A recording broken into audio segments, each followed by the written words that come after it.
Hi there, everybody. I am a huge fan of Final Fantasy IV. I've pretty much played it like once a year for like the last 30 something years, though. I mean, I got it whenever I was like 10 or 11. So I've played all the different versions, the Pix remasters, the normal version, the PlayStation ports, the Game Boy Advance versions. But for whatever reason, maybe like those random job challenges or the natural magic challenges of Final Fantasy V and VI, those kind of inspired me, and I wanted to do a challenge run for this game as well. And hi everybody, my name's David, and if you're new to the channel, please be sure to subscribe for more top 10s, news, and reviews, and smash that like button to show your love. So I went and I thought about it, and I came up with a doozy of a challenge, beating the game with only the girls. So here are the rules. If there's no girls in the party, then the boys will fight as normal. But the second that a girl gets into the party, the boys have to die, and the girls have to do all the combat. But why is that? Isn't it obvious? It's because boys smell, and who rule the world? Girls! That's why. It's just kind of a shame that the girls in this game are a bit on the fragile side, as you'll see later. So with that, I mean, there really isn't much else to say as far as the rules are concerned. I went on my merry little way. We're going to be having a little sausage party for the first dungeon, so I just took Cecil and Kane straight on through the Mist Cave and pounded everything into oblivion, waltzed on into Mist Village, and put the unsuspecting victims to the torch. Well, that is before this little shit's muscle daddy pounded me into the ground, harshly and without mercy, just the way that I like it. After the smoke cleared, Kane is gone, but I grabbed Rydia and I made my way over to Kaipo, where after fighting off Baron soldiers, I promised not to let anybody hurt her. But believe me, I'll be breaking that promise momentarily, because Rydia is going to be a one-woman show for quite a bit of time. It's at this point that I left town, and I knew that I would be screwed, because Child Rydia begins at level 1, with 30 HP, and no spells. So I stuck her straight into the back row, and I let Cecil tank the hits and die slowly, while Rydia herself alternated between using potions to stay alive, and using the rod as an item, until I was finally able to kill off the monsters. Unfortunately though, Cecil was still alive, and that's where I realized, oh, I should probably just equip him. Yeah, I'm not that smart, this is my first, woman-only challenge, but so, sue me. So I stripped down the strapping young knight down to his skivvies, went back into Kaipo, bought some more potions, and I got into another battle, where Cecil is finally killed. And I decided to use my magic against the 3 little pig bug guys, only to find out that they know Osmos, and they in turn robbed her of all of her MP. Man, that sucked. So I guess back to rodding them to death, I suppose. After that battle, Rydia was down on HP and had no MP at all. So I took my broke ass to the inn, only to then realize, oh, wait, using the inn counts as the full revive.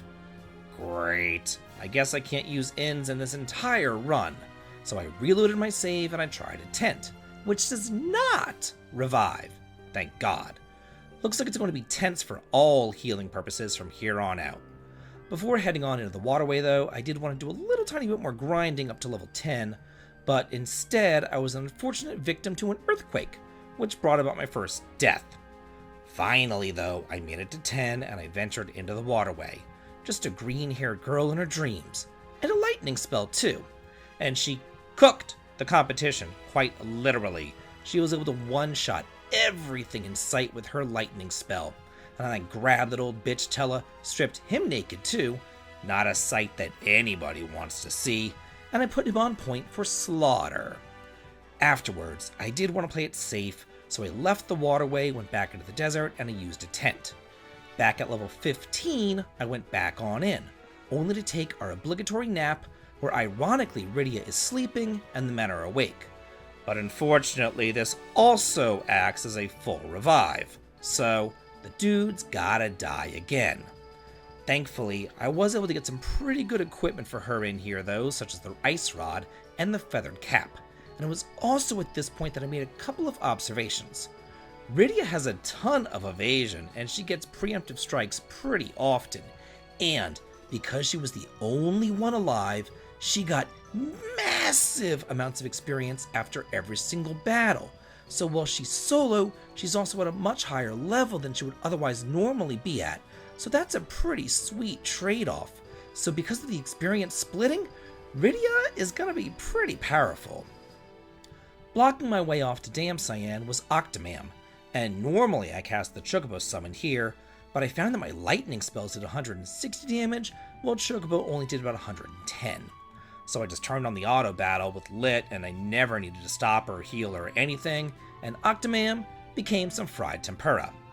By the time that I watched Baron rain destruction upon Damcian, she was all the way up at level 23. So I raced inside to not save everyone, but instead grabbed the two most useful treasures for her in the early game, or at least for this challenge, and that's the Holy Arrows and the Crossbow. Those will come in so handy, y'all have no idea. I immediately stuck those in Rydia, went upstairs to watch the ultimate bitch slap fight before heading on into the Antlion's den. Considering that Rydia doesn't have fire at this point, the Holy Arrows kind of hit for that weakness, and even if they don't, they're just good, nice, consistent damage to have around that doesn't cost any MP. At the Antlion's den, I just had Rydia summon Chocobo over and over and over again, and it was probably the easiest Antlion fight of my life because he doesn't counter magical attacks. He only dealt about 1 damage to me with his normal hits, and I was doing like 200 to 300 damage a pop. So afterwards, I warped on out of here to get my girl, Rosa. And as a recurring theme that we're all going to have to get used to, recruiting Rosa counts as a mandatory revive for the entire party. So it's going to be yet another slow death for all the men. But whatevs! I grab myself a couple more tents, then I head on off to Mount Hobbs, where Rydia finally learns the fire spell. And I gave Rosa those holy arrows. But really, our little blonde-haired damsel in distress couldn't do much because our green-haired murder machine learned the bio spell.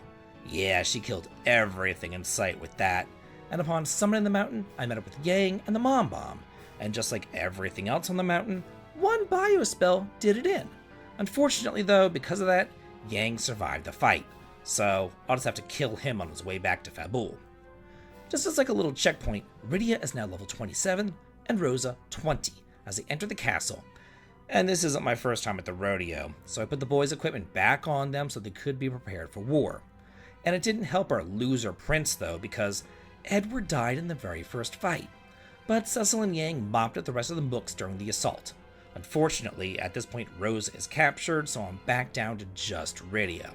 But again, I know what's going on here, so I really didn't care. I just stripped everybody of their equipment, and then I got onto the SS Titanic to promptly wash ashore in Mysidia, sans the rest of my party. But not for long, as the twins Palom and Porum are about to join up and kill me now because, this stretch of the game sucks. Solo Black Mage with Rydia, that was okay. Solo White Mage with Porum, hell on earth. Porum sucks. She can't use Twin. Her cry ability is useless, and she's the only girl that we have for quite a bit of time. She has to face down 4 bosses on her own, and 3 of those 4 fights are against the fiends too, so the deck is just stacked against her. So I did what I could with the new equipment over in Mysidia, gave her the holy arrows, and I bought a ton of high potions and I went on my way. Only to die in the second battle that I encountered. Those darn needle rats just dealt a ton of damage to poor Porum. So I loaded up my save and tried again, only to encounter the strongest overworld monster here, the Zoo. So I decided to take it slow and steady, casting Protect on her, and then slow in the Zoo, and then just unleashing a barrage of arrows while healing in between. And that strategy worked! And I finally made my way over to Mount Ordeals, and I used the white chocobo in the forest outside of it to grind to my heart's content because she's gonna need it. With the infinite MP restoration of the white chocobo combined with all the undead over at Mount Ordeals and my holy arrows, this was the opportunity of a lifetime. So I stayed at the base of the mountain until she made about level 20. Then I made my way up, grabbed old man Tella, only to promptly send him off to the afterlife. But ugh, here comes another bane of the solo existence, the Lilith. She can slap the crap out of you all the way into paralysis. And paralysis is pretty much like a never-ending status ailment. It just turns into a death sentence, and this happened to me twice before I just decided to run from every single Lilith that I encountered. Eventually, I made my way up to that pivotal save point, and I decided to grind to a nice, even level 30 before facing off against Scar Miglione. I began by setting up my defenses with Protect and Slow, and then I began bombarding him with holy arrows, only to find out that he's not undead. So that means that he's not weak to holy. And all the while he was shooting lightning bolts up my ass, so I pivoted, and I put up a shell, and I also tried to berserk or silence him. But neither of those spells worked. And eventually, after about 7 minutes of just pelting him with arrows, he went down, and she went up to level 31, and I grabbed Dispel and Mini, which I'm never going to use. Then I ran on back to the save point, put her in the front row in preparation for what's coming up next, and then in battle, I set up my shell and protect, but this time, since he's undead, he is weak to the holy arrows, and I was dealing about 600 to 1,000 damage a pop, instead of like the piddly 30 to 90 damage that I dealt before.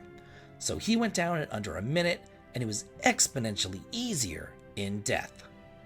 Afterwards, Cecil became a paladin and Tella learned all of his spells, but they're dead. Who cares? Unfortunately still, we got an automatic revive at this point, so I had to have all the boys slowly die as I trudged my way back on down the mountain, went through the Serpent Road over to Baron, and grabbed Yang. Then here, I set up Protect and just waited for his onslaught to be over. After yet another full revive and heal at the inn, I decided to head on over to Mist and grab the golden hairpin, which is essential for Porum, because it gives her an extra 10% evasion and other boosts. Then I dove into the Waterway, and here I encountered the most annoying encounter in the entire game, the Hydras, because similar to the Liliths, they can paralyze you. But here, they appear in groups of 2, so they paralyze you in tandem, and there's no getting away from them, and if you don't run away right at the start, it's instant death. By level 37, I made my way into Baron Castle to confront Bagan. Now, this guy has always been a thorn in my side ever since I was a little kid, but here, solo, he's nigh on impossible, because just like the Hydras and the Liliths, he can paralyze. But first, I went protecting and shelling myself. Then I got paralyzed, and I died. So the second time, I went balls to the walls and just bombarded the right arm with arrows. But I couldn't do enough damage before getting paralyzed again. So my last resort was to try to use an hourglass and inflict stop up on the arm, but it's immune, and he just countered with Reflect, and then he went on to paralyze and kill me. So I thought, the only thing I could possibly do in order to counter this and get by is to level up. So back into the Waterway I went.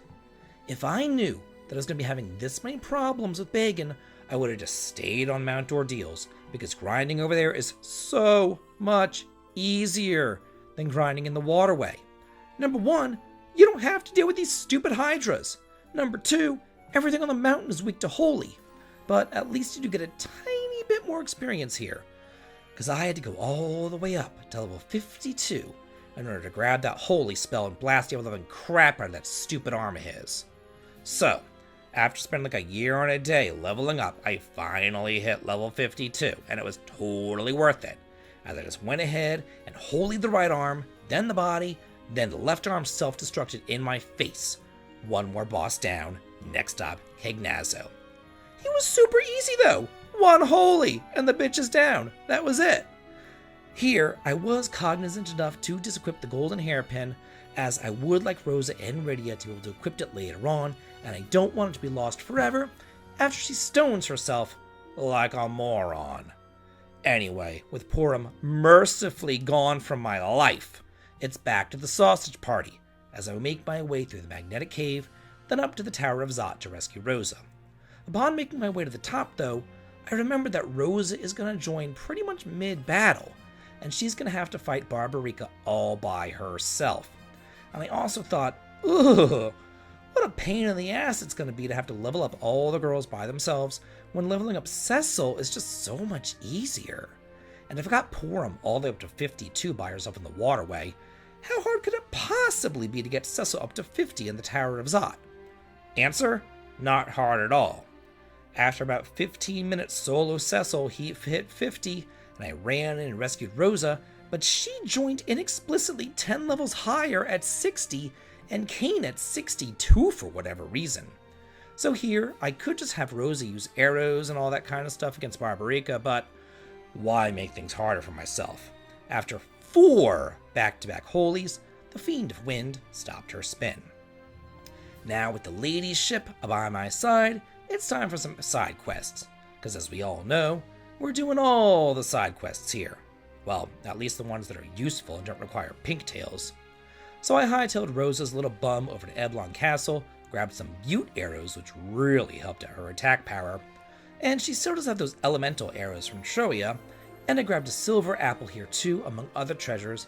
Then I went ahead and made my explosive entrance into the Underworld, where thankfully Sid leaves the party to make way for a certain green-haired goddess. And even though the boys were dead before, it looks like meeting the king acts as a full revive, as we go off to play with some dolls. Oh, well I guess we still have them as meat shields or something, so Roses just unleashes a hail of arrows and picks them off one by one, until they combine into Calcabrina, and that's when I just decided, let's just throw a holy up its ass, and that's all it took. But now it's time for Rydia and her solo fight, against Golbez no less. I was actually kind of scared for this, but one flare took him down, and she joined us at 59, just one shy of 60, and Medio, which I will never use. Far too expensive and way too many counterattacks. But now, with both Rosa and Rydia, we have the unstoppable force of girl power on our side, with Rosa able to cover all the white magic, and Rydia all the black and summon magics. Together they should be unstoppable, well, hopefully. So it's time for the dynamic duo to tackle the Tower of Babel, and it was here that I gained a newfound appreciation for the non-elementally damaging and super cheap Mist Dragon. It just cleaned house on everything that I encountered. At the top, I made my way to Dr. Luge, and a few arrows and 2 bio spells took him down. But when Barnabas made his appearance, I thought that Rosa should join in the fun with her holy spell. So between the two of them, he was gone as quickly as he came. But then it was time for his final form, an undead form, which just screamed holy and fire 3. And yeah, he went down in no time. So now it's time to get out of this tower, and with 2 weird suicide attempts later, we make it. But not just out of the tower, but out of the entire Underworld itself, where I then made my way back onto Baron, had Sid's little lackeys hook me up with the hovercraft, and then I made my way over to Eblon to grab my sexy little prince, who immediately died to Rubicon. Thank God he wasn't such a pain in the ass to kill like Cecil always is. And we also have something else to be thankful for. Him joining the team does not count as a full team heal. Time to head on into the tower to confront Rubicon. But we all know what's coming with Mr. Fairplay. He just loves to heal up the whole party and piss me off. Whatever, I just had the boys kind of like beat the crap out of each other while the girls cast Holy and Ice 3, and eventually he went down. But the boys couldn't kill themselves fast enough to outpace the girls, so they unfortunately survived the battle. So, alive and well, we all fall into a trap, still stuck in this godforsaken tower, but now we're in the Underworld. Luckily for me though, the Mist Dragon is still the MVP as we go through here cleaning house with damage equal to Rydia's HP. Soon enough, we grab the Falcon, ready to soar high through the Underworld. Unfortunately though, we can't go over the lava, so it's just useless. Time to head on back to the Dwarf Castle and see what we can do about it. And here Sid comes to the rescue, not only fortifying the lady's ship, but also giving us access to the sealed cave. But before that, I definitely do want to pop into the Feymarch and upgrade the girls' equipment and grab some nice summons for Rydia. And again here, Rosa's Float and Rydia's Mist Dragon reign supreme. It was kind of at this point in the Feymarch that I decided to move Rosa over from bows and arrows to a staff, because there was one here that raised her spirit by 10 points, and since Rydia is screen clearing with her summons, Rosa really only has to deal with like the bosses, and whenever I am dealing with them, I'm casting white magic and especially holy. So I took the ladies up against Ashura, where I promptly cast Reflect upon her, and then I also put a Reflect on Rosa for bouncing purposes. Before the Reflect on Rosa went into effect though, I did cast Titan a couple of times, since summons do pierce the Reflect status. And after that it was all holies and flares from then on, and the grand dame of not a damn thing was dead in less than a minute. Her husband, though, was a different story. Rosa needed to focus on support, hasting and slowing and healing, while Rydia flared him to death. Thankfully, he was just down for the count in only 2 minutes. In a normal playthrough, the sealed cave is the bane of my existence, because those damn trap doors. But here, a single holy or flare takes them out before they can use their instant death move, and they give you an absolute shit ton of experience in the process. I mean, by the time that the girls left this cave, and we'd massacred every single door, they were in their 70s. That is crazy. At the end, though, there's the demon wall. You're literally up against a rock and a hard place, and there's no time to waste. So I put Rosa and Rydia on flare and holy duty, and then just turned on turbo and hoped for the best. And it only took 30 seconds before that wall went tumbling down, and upon leaving, Cain miraculously was revived, only to backstab us, steal the dark crystal, and leave. Good riddance. The men are dumb. The girls got this. So with Cain gone and the way to the moon open, it's time to report back to the king and let him know that we're just completely useless. But he miraculously knows the Mysidian legend as well, and in some sort of like soap opera revival miracle, Sid comes back to life for the 3rd time, fixes up the airship, and then falls off the face of the earth again. So back up to the overworld we go. Unfortunately, again, having Sid repair that damn airship counts as a full party revive. Whatever, I'll deal with that later. First things first, let's head off to Mysidia, fulfill the legend, and grab the blue whale. But I think before that I head off to the moon, I want to grab yet another useless summon that I'm never going to use. This time Odin over in Baron. Unfortunately, the boys are still alive during this fight, but it really doesn't matter because Odin doesn't do much, it's kind of like a timed thing. So I just use the opportunity to have them whack each other over their heads, while holies and lightning bolts rain down from the sky, and we slaughtered the little horsemen. So it's time for a little girl's trip up to the moon, but the Mist Dragon still reigns supreme and slaughters everything in sight, except for a red worm. If I saw one of them, I had Rosa chip in and throw a holy up its ass. And eventually, I made my way over to the Crystal Palace, grabbed Fusoya, who conveniently died in the very first encounter, and then I thought it would be a great time to tackle Bahamut, before heading on back down to Earth. But I also wanted to grab 99 ethers beforehand from the Nemume's cave, because women's intuition tells me that I'm going to need it. Here, the Selene Guardians were kind of a pain in the ass because they're immune to all magic, except of course the kick-ass Mist Dragon, who blew through them in 2 rounds. And in an effort to save on Rydia's MP, if I did encounter a red giant, I would go ahead and use Rosa's holies to take them out. Although eventually, I just kind of figured that it would be easier to run from them. I did have to tackle Bahamut at the end after all, and I needed as much MP as I could for that. The behemoths, though, they were in a league of their own, because I found it the hard way that they counter holy magic with all party hitting maelstroms, which reduces both girls' HPs down to critical status. So on take 2 after I died, I had Rydia flare him to death, while Rosa just stood there doing what she does best, looking pretty. Thank God I grabbed those ethers. While Rydia got me to Bahamut, Rosa took center stage in the fight against him. First, I had her slow him, then she put up a reflect on herself, then Rydia, while that green-haired goddess just used flare every single round. Thankfully, his Mega Flare was reflected at the last minute, and I emerged victorious, getting my final summon. Let's hear it for the girls, taking out the Patriarchy one summon at a time. Afterwards, I thought it would be a good time to head on back down to Earth and take the Giant of Babel. First up, those damn 4 fiends.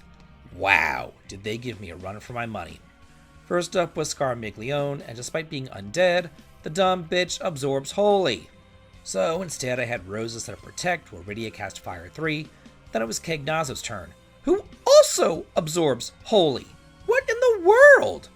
So Rosa just being a dumb blonde over there while Rydia threw lightning bolts up his ass. Then Barbarica.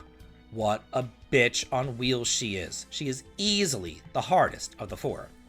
First of all, she doesn't have any real weaknesses, so I just kind of stuck to lightning just because. Secondly, she kept on using Maelstrom, which was almost a death sentence for us, because once she got them into critical, she kept on one-shotting Rosa. So Rydia would have to use potions and even elixirs on herself to heal. Then, whenever I go to revive Rosa, she would just get killed again. So eventually I just kind of had to go with it and let Rosa stay dead while Rydia did all the heavy lifting. alternating between casting spells for damage and using potions to stay alive. Finally though, she did stop her spin, and it was Rubican's turn. So that's when Fry decided to revive Rosa, and then the two of us together took him out. Well, not really, because he also absorbs Holy. Oddly enough, only Barbarica takes damage from Holy, but Rosa was dead the entire time. But anyway, with that super stressful fight out of the way, it's time for the girls to take on the CPU. And oh my gosh, if you thought that the four fiends were scary and a pain in the ass, at least it didn't take forever like this frickin' annoying CPU. My first time around, I forgot that the CPU cast Reflect on itself. So in my naivete, I killed the defense node, cast Flare on the CPU, which of course got reflected back into Rydia, so I had Rosa revive her, and then cast Reflect on herself, planning to bounce spells off of Rosa onto the CPU. But those bounce spells randomly target, and Rydia's Flare hit the attack node, leaving the CPU alone, so of course he teabagged the girls to death. Second try, I needed to change the strategy, so I equipped Rosa with the Yoichi bows and arrows, flared the defense node, then had my painfully weak girls slowly take down the CPU's HP with physical hits. This took upwards of 6 minutes to do, and poor Rydia only doing like 100 to 400 damage. Because of this, I put Rydia on healing duty with potions, because that attack node would not stop his laser beam of death. At one point, I thought it might be prudent to cast Ashura. But Ashura just revived my entire party rather than actually healing the girls. I hate her. She's useless. Eventually, I took down the CPU with my girlish attacks and flared that damn attack node into smithereens. Now, there's only one more final hurdle to pass, the final dungeon, which is filled with its own super bosses, and the poor girls have to deal with them too. First up was the White Dragon, who, despite its name, was not immune to Holy, so I had my girls throw a slow and bio on it for good measure, then flared and holied it to death. Super easy. After that, I kept making my way down to the Lunar subterrane, where I got some pretty nice encounters, and both Rosa and Rydia were able to hit 99, thanks to, the boys not getting any experience whatsoever and the way the game splits experience. And I was able to grab 2 Minerva Bustier drops from the Selene Guardians. Lady Luck was definitely on my side. Next up, we have a bouncing match for another useless sword against Dark Bahamut, and while he did set up Reflect on himself, I had Rosa set up Reflect on our team while he bounced flares off of himself, so in turn I bounced flares and holies off of us onto him. And this was a close one, and a battle of who could do the most damage quickly enough, and at one point Rosa was almost down for the count, so I tried to bounce a Kiraja off the Dark Bahamut, and thankfully it hit Rosa instead of Rydia, which came into clutch and really allowed me to secure that victory. Next up, we have the Plague, and this fight's all about speed, so I set Rosa and Rydia use Flare and Holy respectively, turned on the turbo, and won, no problem at all. But man, with the Lunosaurs, so annoying. First off, they heal each other constantly, then they use Bad Breath, confusing, muting, and doing all sorts of other numerous stat ailments to the girls. And to top that off, they do that Reflect thing too. So I had Rydia constantly summon Bahamut, where Rosa stayed on healing and restoration duties. But as usual, I am a complete dumbass, because there was one point where I forgot that they cast Reflect on themselves, and I ended up bouncing a Holy back onto Rosa, who died. But eventually, despite my greatest efforts to the contrary, I made it through, and I got my delicious ribbons. Now the only thing left is to head through the Crystal Chamber, fight the Ogopogo, and grab the useless Masamune. He was hard, but nothing I couldn't handle. Rosa was on healing duty with the odd slow spell, while Rydia flared constantly, and with that, I was able to make it through, and I decided, I don't really want to go back and save and use tents and all that mess. I just want this to end, and Zeromus is mine. First off, I used that crystal, then I had the boys slaughter each other, while the girls had a Herculean task ahead of them, and they just kinda had to hit the ground running. I started off with a slow from Rosa, and had Rydia continually flare non-stop, and on the off chance that Rosa could, I had her throw in a Holy, but for the most part, she stuck to healing, because really, having her cast Holy is not the best idea. It just takes so long to cast it, while Zeromus is constantly bombarding the girls with flares and big bangs and other attacks. Because of this, Rosa actually died, and at one point I was down to 3 HP with Rydia and a dead Rosa. But the Green Goddess does not fail. She used an elixir on herself, Then the next turn, used a Phoenix down on Rosa, and after that, we were back up and running, and I learned my lesson, and Rosa did not cast Holy again. Her job was healing and support, while Rydia just flared, and in under 5 minutes, Zeromus was dust. I had saved the world with girl power. This really was quite the accomplishment for me. I've never done a challenge like this, but if you all like this, I could totally see myself doing a similar challenge with the girls in Final Fantasy VI. Let me know, and if you do like this video, please do smash that like button, and as always, please like, comment, and subscribe, and have a good day.